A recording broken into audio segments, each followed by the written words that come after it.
Yes, I love this land.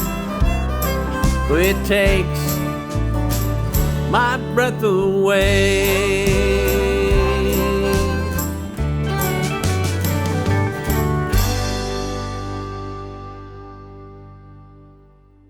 Welcome to Texas 10. I'm Melissa. And I'm Steve. And we have been traveling the state of Texas.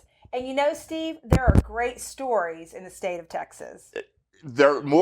Texas is a story state, I would say. And one of the things that has really grabbed us as we've toured the state is when we go to a town, we always go to the courthouse. And at the courthouse, there's usually a memorial for people that have served. And the thing that just grabs me time and time again, especially in the rural counties, is the number of people that actually served our country in wartime. Right. And I was born and raised in San Antonio, and it is a military town. There's Army, there's Air Force, and my dad is a World War II veteran, and your dad is a veteran, and you're a veteran. And so those who serve in the military are near and dear to our hearts, and their stories are even better. And so today we have Brad Livingstone, the first gent of Baylor University. Sick of Bears. Yep, we love Brad for that. But he is a remarkable person. He teaches at Vanguard, and he teaches a course on World War II and a course on Vietnam. Mm-hmm. So I said to Steve, I bet Brad's got some great Texan stories of men and women who've served. And it turns out he does. Yeah. So here he is, right? We're just talking, there's some great stories. Right. Yeah. So let's start with, before you get into your stories, there's one thing that I love that you do. A lot of our young people don't really know many veterans, and you have this project where you ask the kids to go and try to meet veterans, and I think it kind of turns into a little bit of a contest. It does, most definitely. Tell us about that. Well, Melissa, the whole reason this aspect showed up in the class and the need to go out and find and thank vets is I have a lot of veterans come into the classroom, and they share their stories with my students. And the first year I started doing this back in the early 90s, a World War II veteran spoke. And then afterwards, and it wasn't anything I did, the students just got up and said, thank you for coming and thank you for your service. And this was before doing that became cool, right. You know? And so afterwards, he was telling me just a few minutes later, as the students were filing out, he was a World War II vet, and this was the 90s. He said, that's the first time in 40 years anybody's thanked me for my service during World War II. And one of my students heard that. So when we debriefed the next day, I said, what'd you think? And she said, Mr. Livingstone, is it true that he has never been thanked? Wow. In 40 years? And I said, yeah. And she said, I remember her saying, that's just not right. We need to do something about that. So I thought, what can we do? We brainstormed, and then we decided that we would personally go out and try to find veterans. So what I did, and it has nothing to do with their grade, every Monday, I go around and I'll say, okay, Steve, how many vets have you thanked this last week? Melissa, how many vets have you thanked this last week? And if it's none, because they're busy, it's none. But we keep a running count of how many vets. And the thing about it is, I didn't realize how intimidating it would be for even high school kids to go up to a perfect stranger that they don't know. So we practice. I say, okay, to you, I'm talking to my high school students, I'm an old person, okay? But you're actually looking... Not in this room. I feel very comfortable in this room. But I say, you're looking for people even older than me because there used to be a draft. Right. And so you could be at the movies, you could be at a Baylor football game, you could be even at your basketball games at Vanguard, and I want you to scan, and if there's somebody that looks old, then you go up to them and you say...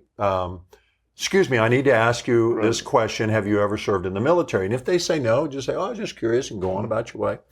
And if they say yes, you look them in the eye, you put out your hand and you thank them for their service to our country.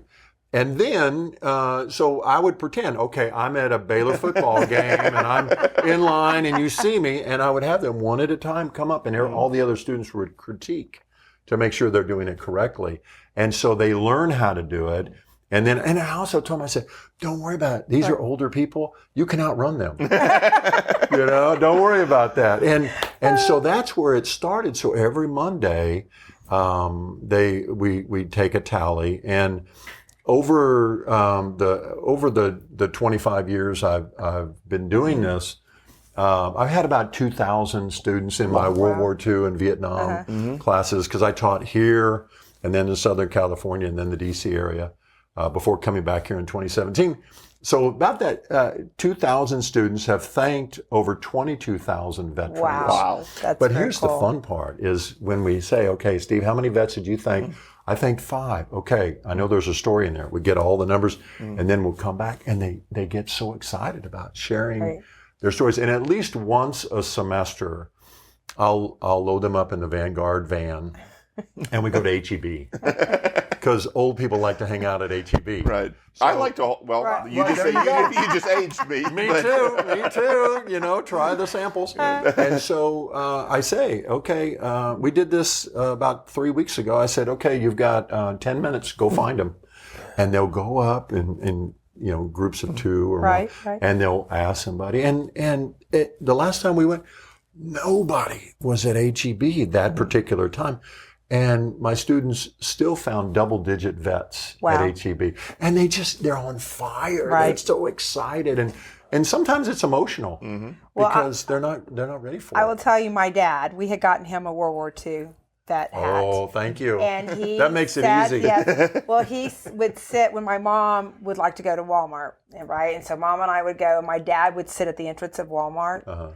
Just so people would thank him. There you go. Right. He Yes. loved it. Well, and so similarly, because he used to say no one has ever said anything, and he really did appreciate it, and then he just got a big kick out of it. That's it. Well, so I'd like to thank you twice, because I think the thanking the veterans thing is great, and this wasn't probably an issue in 1993, but now you're teaching interpersonal relationship skills to people who spend, and I don't mean to, sound too old and codgerish, but people who spend a lot of time on their phone and looking at it, and it's an app world, true. I think that's great. Yes. Well, one great thing is when they go to these places, I'll take pictures of them thanking the vets. And it really means a lot, especially, it's one thing for us to thank them, but for kids. Right. Because unfortunately, the press and other places, they don't speak very highly of young people most of the time. So the older generation really is concerned. But when they see these teenagers coming up, it really shatters for some a false stereotype that the kids today don't care. And they do. They really do. And you work with a lot of students that's the case. That is so true, especially with our 5th and 6th graders. They just finished reading a novel, The Watsons Go to Birmingham, our 5th graders, and they are just fascinated by the civil rights movement. Right. So let's get back to the military. And you were telling us some great stories. So who's your favorite Texan vet? Wow. And it can't be Steve. That's well, I'm sure Steve is up there. Well, I flew a gray metal desk when I was in the Air Force. That was the extent of it. So let's not go there. There we go. Hey, you were very popular. You paid everyone. I did pay the troops. So. Oh yes, very good. Well, so my first duty station was Lackland Air Force Base in San Antonio. And I'd gone to the specialty training in Wichita Falls, and I report for duty the first day as an assistant finance officer, second lieutenant. Well, Lackland also has got, that's where every enlisted person starts their Air Force life. And so there's huge numbers of kids fresh out of high school, and they all, on their first day, came to the building that I was going to work in. Oh. And so I walked in the first day on the side the airmen were on, and there must have been 500 of them that all stood up and snapped to attention. And I thought I was George Patton, And then when I got in, my Captain Andy Walker, who was just a great boss, he'd come up enlisted, and then he got his officer. and he asked where I had come in, and he said, "Steve, there's an entrance in the back." You don't have to do that every time. Exactly. So. I sort of wanted to do it. Well, you also worked at the Pentagon, correct? My dad did. Your Yes, dad right, did. yeah. Okay. So okay. I spent 5 years at the Pentagon when I was ages 8 to 12. But, Okay. Very good. So, well, anyway, we off track there. So tell us, you were telling us about one particular World War II veteran that sounded remarkable. Well, when we started this World War II class, I've always had an interest in it. I read a lot about it. But in the spring of 1992, this is when I was teaching at Vanguard for the first time. 5 students came up to me and they said, "Miss Livingstone," they really liked history. We want an elective history class. We want you to teach it. And I said, what are you interested in? And one of them said, I don't know, how about World War II? So that summer I developed a curriculum for that class. It got approved. I developed the curriculum and we started it in the fall. But over the summer, on June the 6th of that summer, D-Day anniversary, they had on one of the local Waco stations a 82nd Airborne Paratrooper Pathfinder, Mr. Al Essig. I didn't know him from Adam, and he didn't know me. And I saw him being interviewed, and I thought, well, I wonder if students would be interested in hearing it from World War II vets themselves. So back in the day, I looked him up in the white pages. And I called him, and he really balked. He said, "I'm not a speaker." I said, "I just saw you on the news. Right. Let's try it. Let's see if it works." So when he came, very reluctantly, he was my very first World War II guest speaker. Since then, I've had hundreds and hundreds of World War II vets in my classroom because of him. And he was speaking, and he lied about his age. He waited till it was raining, and he smudged his birth date. Wow. And he went in at 15 years of age. But he looked much older. Right. He was a tough guy from New York. And so he was a paratrooper. He jumped in Sicily. He fought at Anzio. He jumped in Normandy on D-Day, which is why he was being interviewed. Right. And then he jumped in Holland during Operation Market Garden and was captured by the Germans. Oh. And spent the rest of the war. And he's telling these stories. And he's not an eloquent speaker. He just has an incredible story. And I looked around, and you could have heard a pin drop. Right. Every student was on the edge of their seat. And we all have these, even the knucklehead students. Right. And I was going to say, as a teacher, it's rare that we have a classroom where you can hear a pin drop. God bless them. Sometimes some students, you could take them to the moon and they would complain that there are no trees. Right. And so even everyone, including myself, and I thought, we've got something here. So I actually put an ad in the paper. If you're a World War II vet, oh, wow. Please contact me. And I did the same thing in California, and that's how I really got my veterans, that they would respond to that. And so we started having about one a week come in and share. So Al Essig was my very first, and the great thing about it, and his wife Rosemary, they became some of our best friends too. So when our daughter Shelby was born, they actually became like second grandparents. Oh, that's so great. To them. Yeah. So it really became a very close-knit group. Well, so Waco has a little bit of a military history. I know Conley Air Force used to be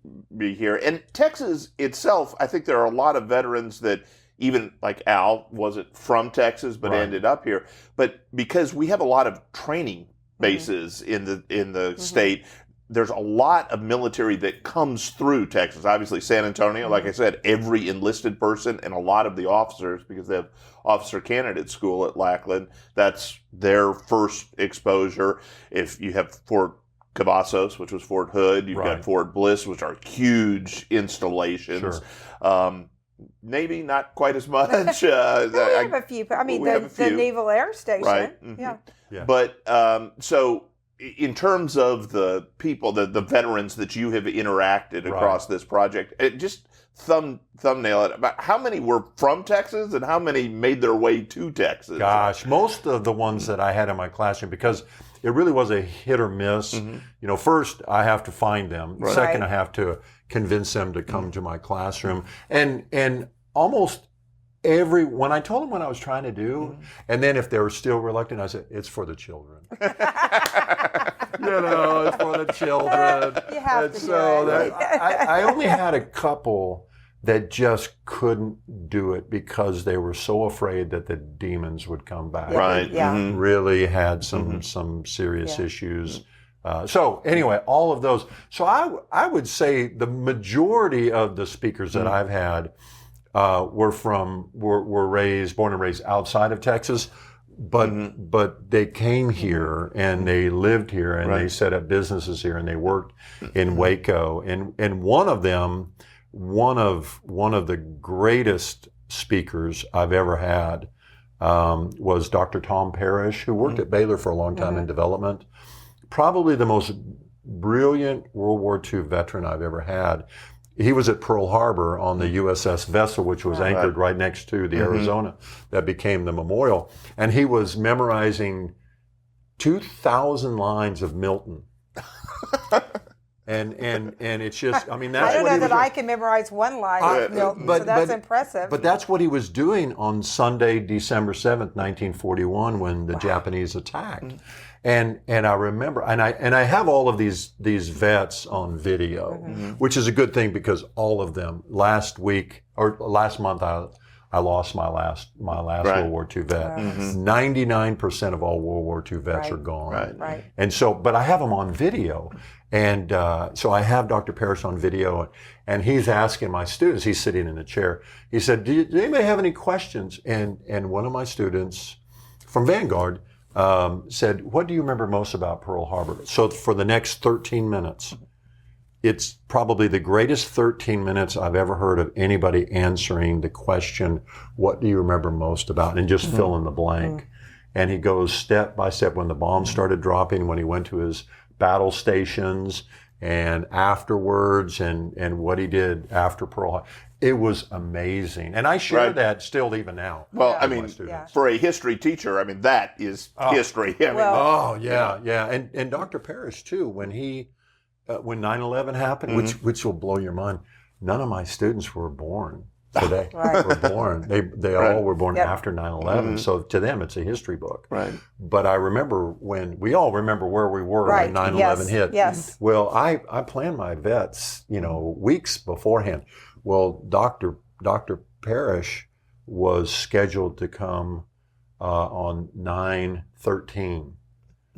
So he came right after 9/11. Right. And that, if you remember, we still didn't know what was going on. Right. Who does? Yes. Right. So he comes in, the first thing he said, this is the brilliance of Dr. Parrish. First thing he said is, welcome to your Pearl Harbor. Your Pearl Harbor. Wow. And it was just, and then he compared Pearl Harbor to 9/11.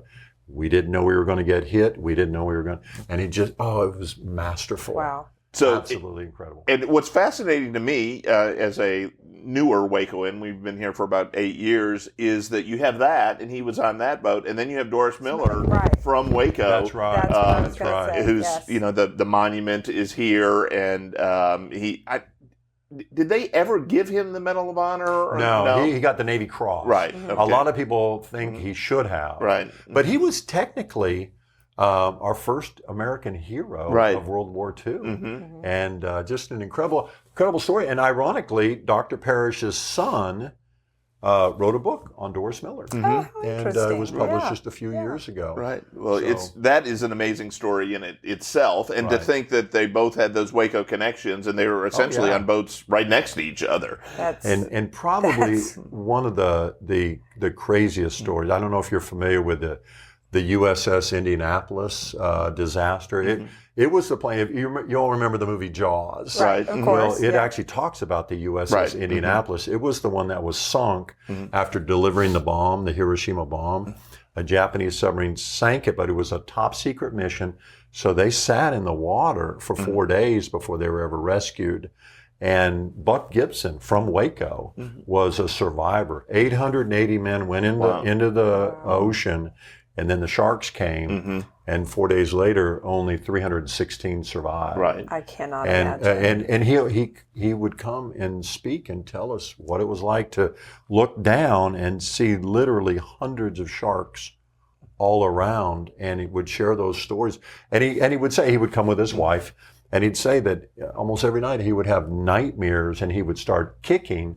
So they actually had to sleep in different rooms because he kept waking her up and kicking and kicking sharks away. Right. And when you hear those stories, you see them in the movies. Right. And that's pretty amazing. But when you hear somebody and he would never call them sharks. He would just call them fish. He never used the word sharks. And he would come every semester. Buck Gibson, he was one of the few that survived. Right. And so Buck Gibson, I mean, what a great name on top of it. I know. I thought it was a fake name at first. No, that's his name. It was like, yes, And he's a war hero. Well, and so oh my gosh. one of the things that interests me a lot, because I served in a time when you volunteered, right? There's no draft. There's no draft today. And it was much different back then when people were drafted, although as your first vet would tell you, I mean, there was a rush to enlist. They turned people away. Right. Yeah. But the impact that has had on our society in terms of only people that want to be in the military versus sort of the overall common effort that was necessary in World War II. Between the veterans talking about it and the students at a private school listening to it, where they have a lot of them have all the choices in the world. Right. What do you see as the interaction between that generation and the students that are listening? Well, one of the things that almost to a vet, even the ones that hated the military, going into the military, didn't like it, they were drafted or what, they said it gave them discipline. That they were very thankful, even though they didn't like their experience. Right. It gave them the discipline they needed to be successful. And as a historian, we always hear, we're as divided as we've ever been as a country. And you don't have to go to the Civil War to realize that's nonsense. You go to 1968 with all of the issues with the Vietnam War protests and the Civil Rights Movement, the assassinations and things, the Democratic National Convention in Chicago. So you don't have to go that far back. But one of the things that research is showing that what kept us together as a nation, one of the things that kept us together as a nation is serving in the military. So if you and I disagree with politics, but we both served in the Marine Corps, we have that in common. We can connect with the Air Force, but we don't have that as much. And they say that that's one of the reasons that we've kind of grown apart, because there's no real connecting point. That makes sense.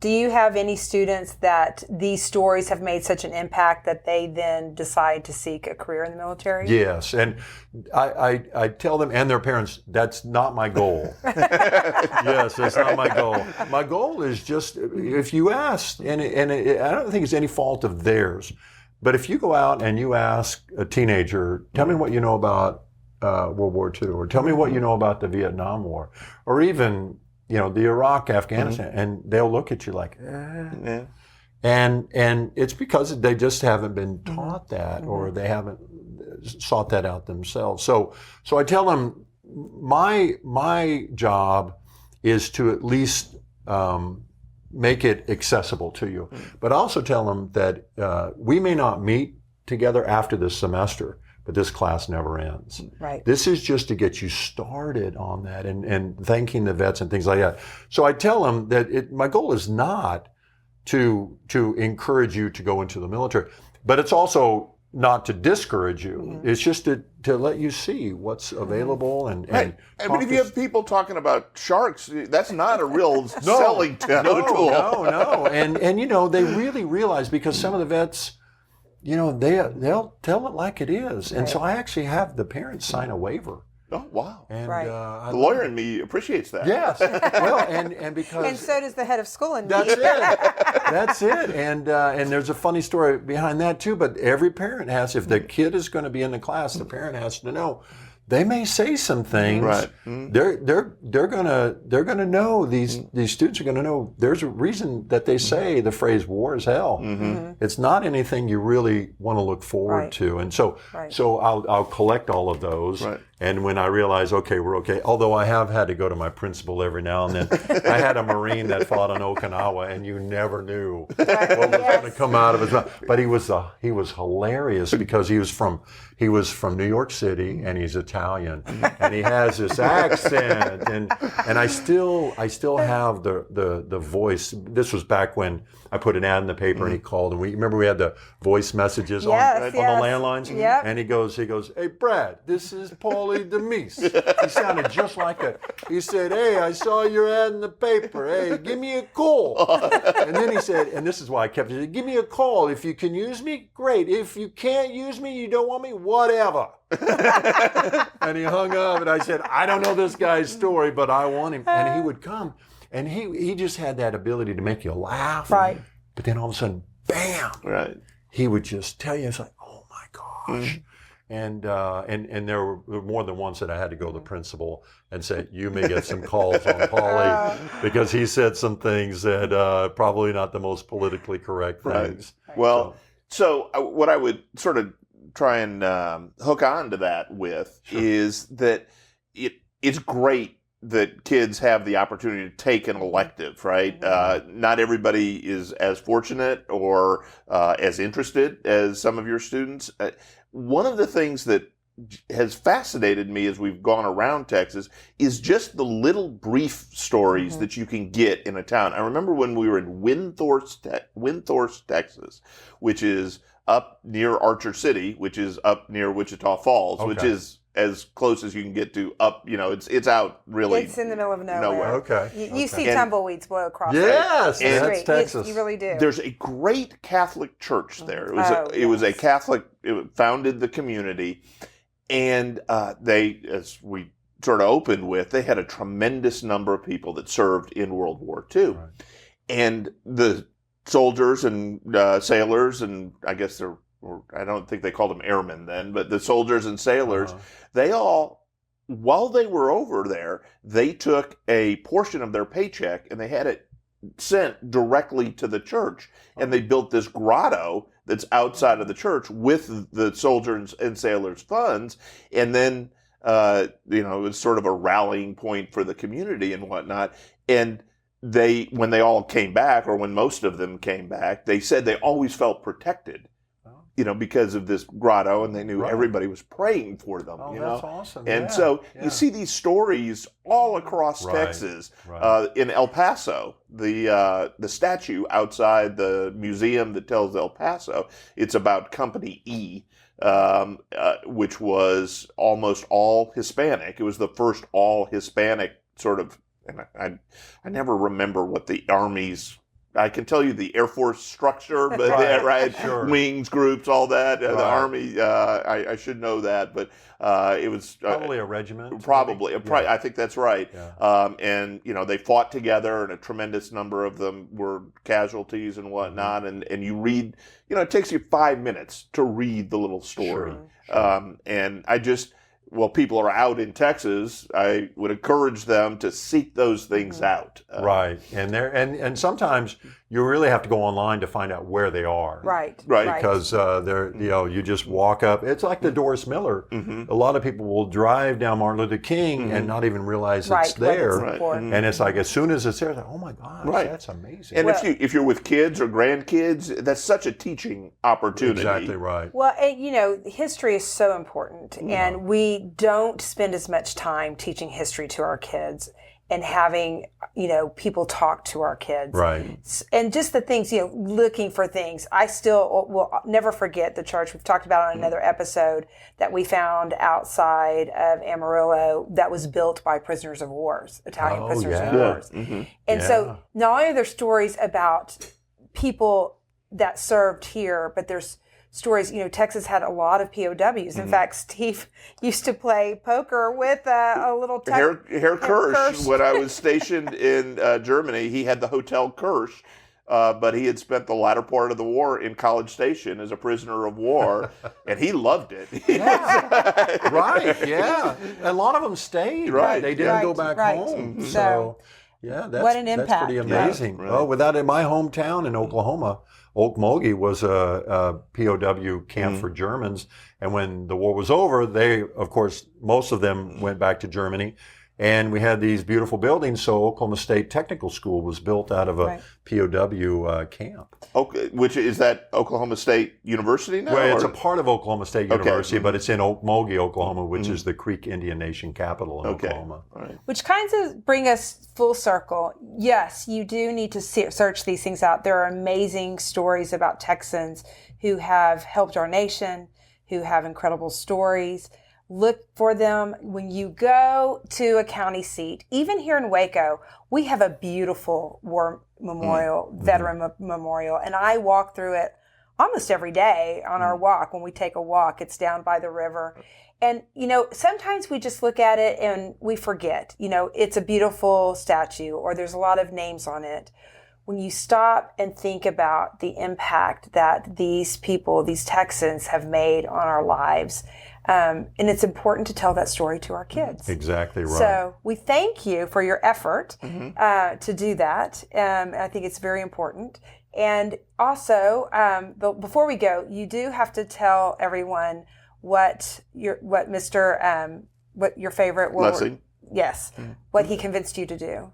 Oh, yes. Oh, okay. Al Essig, yes. Yes. Well, so these World War II veterans, when they would come and speak, and Vietnam too, they would come back the next year and speak every semester. And so one of the years that Al Essig came to speak, we always debrief the day after. And again, he was 82nd Airborne, paratrooper, Pathfinder. And so, what'd you think? What'd you think? What'd you think? And one of the seniors said, why don't we do that? And I said, do what? He goes, well, why don't we go skydiving? And I thought, I cannot believe this. Well, that's not me. That's something I hadn't really thought of before. And so about 2 weeks later, I looked at it. Where can we do that? And there was a place. This was in I think 99 or 2000. Just outside of Austin. And if you were 18 years old, you could. So all of my seniors were 18 by then. This was in the spring.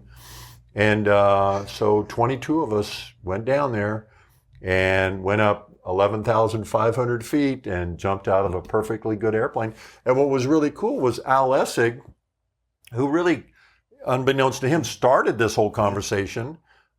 He went with us. Now, he was in his 80s, so he did not jump. But he wanted to be there and experience it.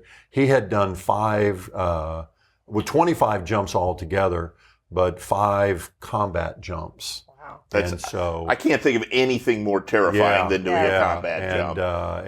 And when I jumped and landed, I said, well, what do you think, Al? And he said, well, you did pretty good, but nobody was shooting at you. I said, I guess that puts it in perspective, Al. Okay. So I've got 2 observations about that. I bet you got another waiver for that. The original waiver didn't cover even I that. had to sign my life away. Yes, yes.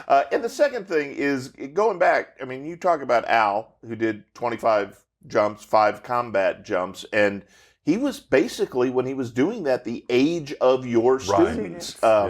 And it's just remarkable to me. And again, so when you see the names on the memorials and all the rest of that, it's pretty remarkable that we had people, and we still have people that are willing to do that.